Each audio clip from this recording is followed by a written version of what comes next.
What's up, everybody? The Invisible Hand Podcast. Don't forget to like and subscribe so we can have people follow us and grow the channel. Let's get into it today. Black conservatives versus black liberals. Should Obama be praised? Is America changing? All the good stuff you want to know. Let's get in the video.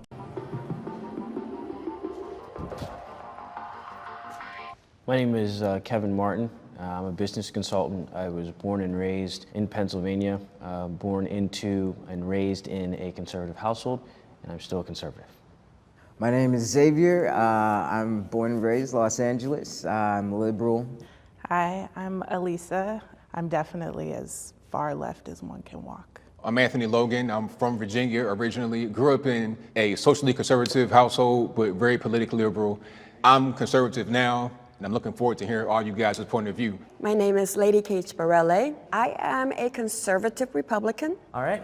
Before we even get into that, I want to give you a super quick, easy definition for liberal and conservative. First of all, the word conservative means to conserve, right? Liberal, you're kind of open and progressive in nature, right? So let's go back to conservative if you're black. Why would somebody be conservative if they're black? Well, the real question is, what does it mean to be conservative? It means to conserve. Who's more likely to be conservative? Somebody who has something to conserve. For instance, people who own businesses, people who are in the upper middle class tend to be on the right, which is conservative. It means that they have principles that they're trying to conserve. They're trying to preserve. For instance, a lot of conservatives are very religious Christian based. They believe in Christian ideals, Christian traditions. They want to conserve it. That's why they're liberal. They are conservative when it comes to taxes because they already have money. They want to conserve or keep it the same. They're conservative about tax policy when it comes to jobs. Why? Because they already have the power. They already own the companies and they want it to stay that way. So they want to conserve or preserve it. So most people who tend to be conservative already have something to conserve, whether it's ideology and values and principles that they want to conserve,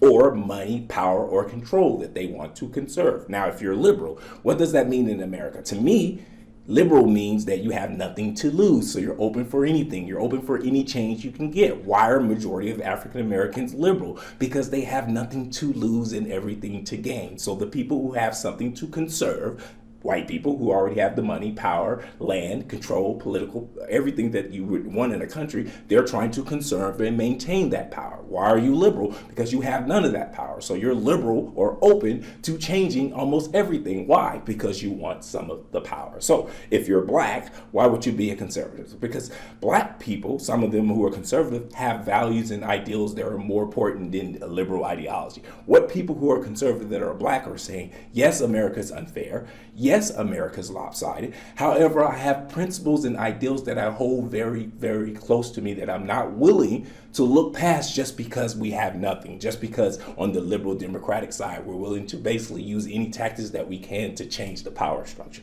They're saying my ideology and principles are more important. And even though I'm black, I refuse to vote liberal because I disagree with some of its ideology.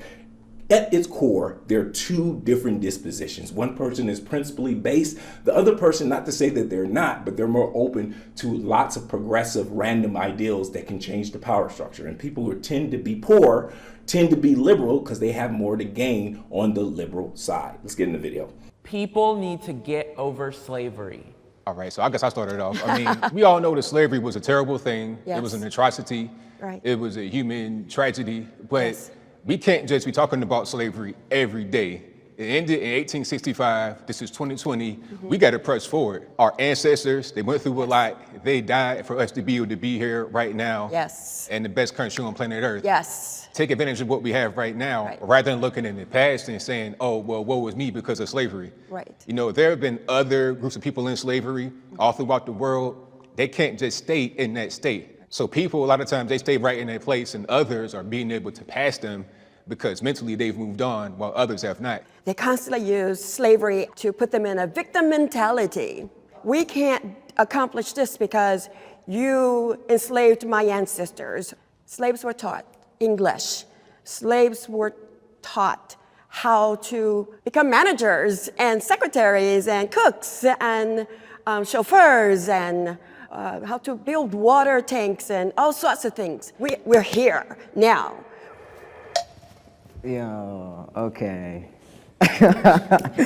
All right. I really think, honestly, colonialism didn't teach us anything because we came from a society that was living and running. So I don't think we need to get over slavery. I think we need to talk about the repercussions of it, like generational trauma, like the system that exists because of it. I don't think we should use it as a crutch There you go. as for ambivalence, or yeah, to hold yourself back, you know what I mean? I think it is a mindset as well. I think one of the most dangerous aspects of generational advancement is misinformation. I think a lot of young people, especially young men, especially young African American men and women, often have questions about why things are the way they are. Why do I get treated this way? Why has my mother gone through this? Or why has my grandmother gone through this? Well, it all comes down to the repercussions of slavery. And so I think that just getting over something, I think, is just absolutely ridiculous. They both made some good points, and I think the real answer is somewhere in between. I think that they're both right. We do need to get over it on a personal, individual, emotional level for we can be effective in the world. So we don't want to be carrying that stuff on our mind saying, I can't do this because of this system. I could not do that because of this system. We show so much of what we think by how we actually politic and boycott things. So a lot of the messages that a lot of African American groups, including Black Lives Matters, including the NAACP, and many more of the civil rights groups of the past have did a lot of talking, a lot of crying, a lot of heartfelt messages to the dominant society about how things are systemically unfair. And I think that that's the liberal position. And the conservative position has always been suck it up, do the things that matter, go get educated, go compete, get the jobs, build the companies, create the savings, create the solid foundation in your house, and you will be able to compete and advance. And so what this question is actually about, it's about what is your emotional and intellectual disposition. Listen to both of you. And I even thought maybe I'll stay out of this one. No. But the notion of ending the discussions on slavery, they haven't begun. We just got the lynching memorial in Alabama. We just got the African American Smithsonian in DC. You cannot go to Germany and walk more than a mile without seeing some sort of tribute to the Holocaust, some sort of apology, some sort of marker. The United States does not acknowledge slavery in that way. We are beginning to discuss, but we can't get over it until white folks acknowledge it. Being Black should not influence a political view.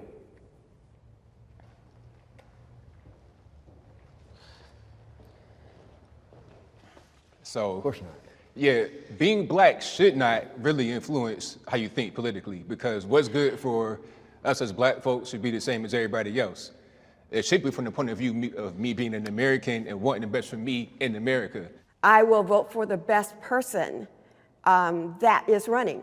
And so far it's been, in my situation, it's been Republicans, conservative Republicans.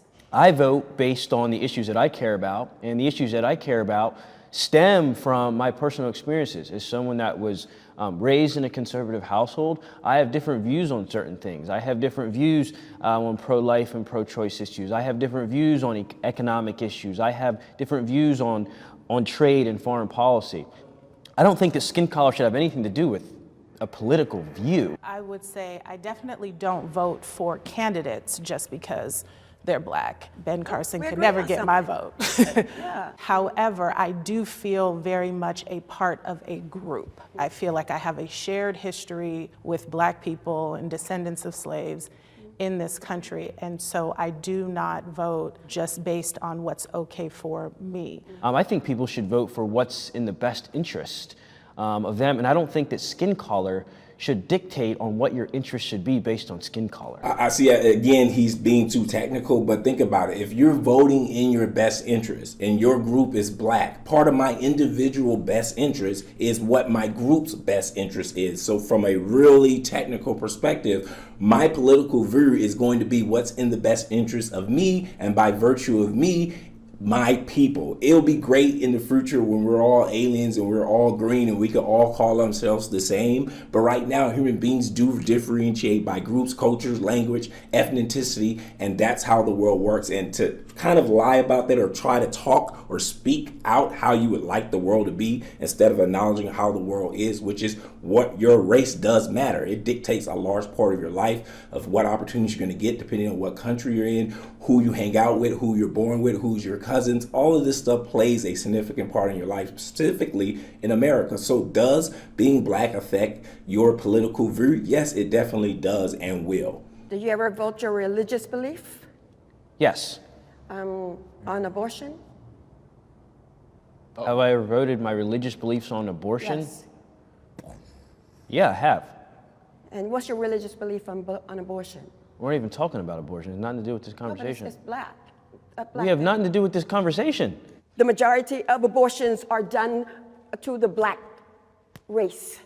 Well, I So want to ask you. you should You be said interested in answering that question. Really quick, I want to ask you because you said you wanted to leave slavery behind. You wanted Yeah. to get over it, but I didn't say forget it. Yeah. You said to get over it. I'm saying Get over it. Let's not forget it. You're a And Christian? I still say teach it. You're a Christian, Yes, I am. and where do you think we got that? Got what? Christianity. Christianity goes all the way back to the beginning of time.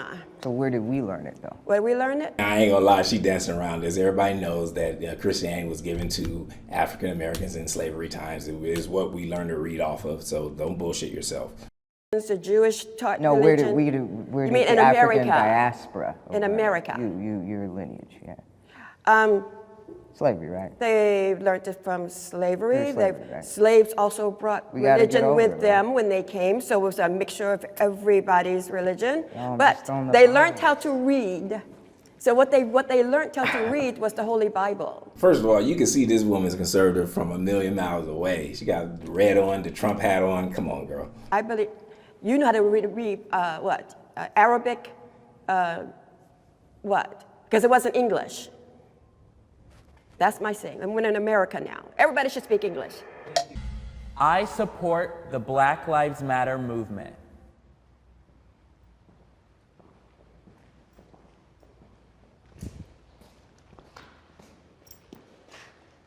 Well, I am a public defender for 17 years. I work in the criminal justice system. I see a lot of the behind the scenes when it comes to police brutality. So I'm a strong Black Lives Matter supporter. Grew up in Compton. My parents were born and raised there.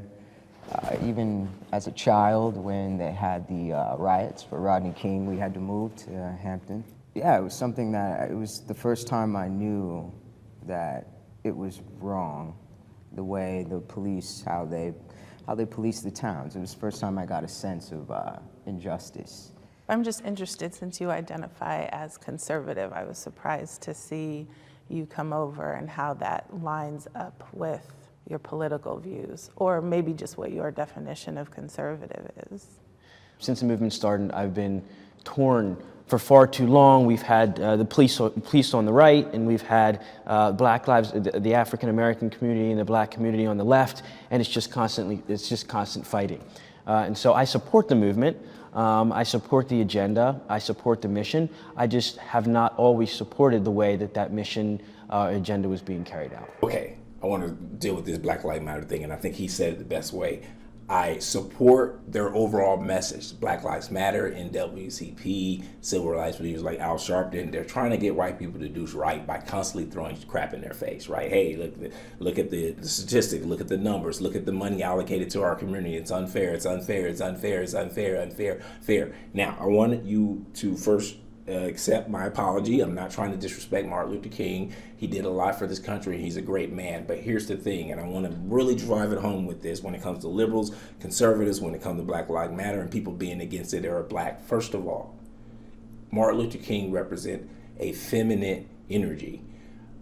Malcolm X represent a masculine energy. What does that mean? What that means is if you look at today, most of the left is very feminine. It's lots of women like Black Lives Matter screaming, boycotting, begging, making heartfelt messages about how America needs to change. That's a feminine thing to do. Women tend to talk and hit you with heartfelt things about what's right and what's unfair. Men tend to do action. When they have problems, they punch you in your face. When they want things changed, they show up at your door. They start a revolution. They take very drastic and aggressive action. And I think what it comes down to is a lot of people for the last 100 years have had the left Democrats basically with lots of feminine energy asking for things, pleading for things, talking about being a victim. That's not what masculine men, competitive black men do. Competitive black men demand. They make hard moves. They sacrifice. They make strategic decisions to compete in a competitive world. And I think that at its core, the reason we got a problem with Black Lives Matter is it's more of the same. It's more of 100 years of begging, pleading, making heartfelt messages to America about what's fair. And most men, real men, want to compete. They make hard decisions. They go to war. They show up at your doorstep. They force your hand. They punch you in your mouth. And the competitive black men of America today want to compete. No more Black Lives Matter, no more protesting, no more asking, what are you willing to do? What are you willing to sacrifice to get your piece of the pie that America owns? And that's what conservatives are about. They're about getting things done, not making heartfelt messages. I know that sounds biased, but I really wanted to drive it home to everybody listening today. I agree with the fact that Black lives do matter. I think we all agree on that. That's something that nobody's going to deny. But it's the tactics. I don't like the tactics. I mean, I saw it in 2015, the Freddie Gray situation, also with Michael Brown in Ferguson, Missouri. You burning neighborhoods down, you're tearing things apart. I have people who will say, well, the percentage of blacks that are being killed is high. And I said, where'd you get that from? Well, we see it on TV all the time. But the ones who are not shown on television is in a much higher bracket of being shot quicker than a black man would. And that's shown with the FBI statistics. Black Lives Matter as an organization is about peaceful protest and is about bringing awareness. There's no Black Lives Matter organizer who's ever looted a CVS. I'm gonna let her finish real quick, but she summed up basically the core of my point. It's about peaceful protest. If power, money, land ownership, political office, things that really matter, you don't gain them by peaceful protest. I'm not advocating you go out and start a war, but I'm saying that aggressive, masculine, strong tactics are required if you're going to cut a piece of power, get a piece of the pie, get a piece of the control, and force people who have something of value to relinquish it. Peaceful protest is not the approach, and it's the ethos of the left, of the Democratic Party, of the feminine energy that a lot of Black Lives Matter and predecessor and preceding movements came before it is why we have a problem with it. It doesn't get things done. Countries are overthrown through force. Power is taken through force. And I'm not necessarily advocating for violence, but we do have to have very, very, very strong demands and strong positions on things. And the left simply do not have that. There's no Black Lives Matter organizer who has ever advocated for violence. So in terms of saying, look, I see somebody black on the TV who is upset about the murder of a young black male, that's not the same as saying Black Lives Matter is therefore responsible. Likewise, I'm not sure which FBI statistics, but African American men are definitely the most killed by police. It's a very specific statistic. Police aren't killing white folks like that. We can't just leave it there and say, well, we're being killed more, therefore it's a problem with race. Why are we being killed more by the police? Is there a Because we're over-policed. What does that There's mean? more police in our communities. What does that mean?